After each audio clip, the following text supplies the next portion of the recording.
sa mukbang with chopstick. Kaya, pansit ka. Magkano pa ako, ma? Ma, pahinga ka muna. Pamplansal pa ako.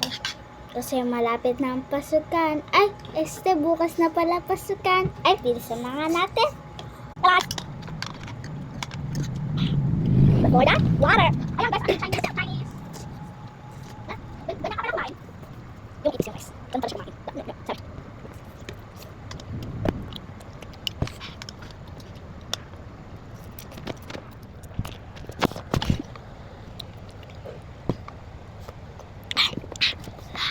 Okay, no reaction.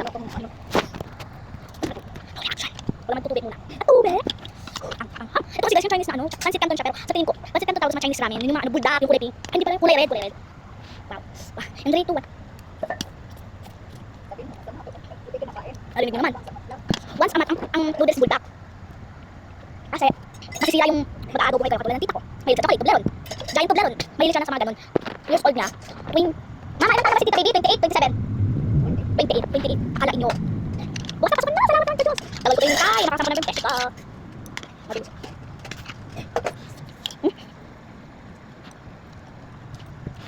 Kaya, may gawa. Di dahil kami.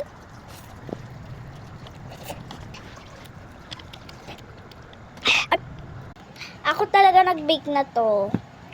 Kaso ubos na. Nanghingi yung dog-dog ko. Di ko lang lumabas kasi.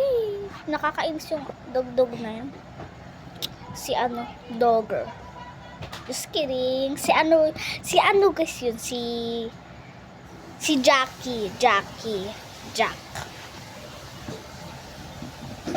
Shout out nga po pula sa mga nag-subscribe sa akin dyan, sa mga nag-comment sa akin dyan, sa mga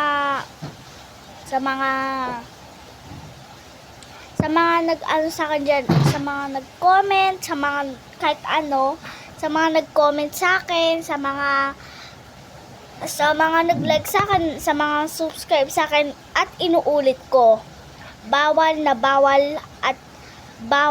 bawal kayong uminom ng malamig kapag kumain kayo ng pancit canton.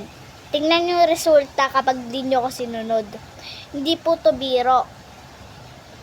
Ang wag po kayo lalaging kakain ng pancit canton.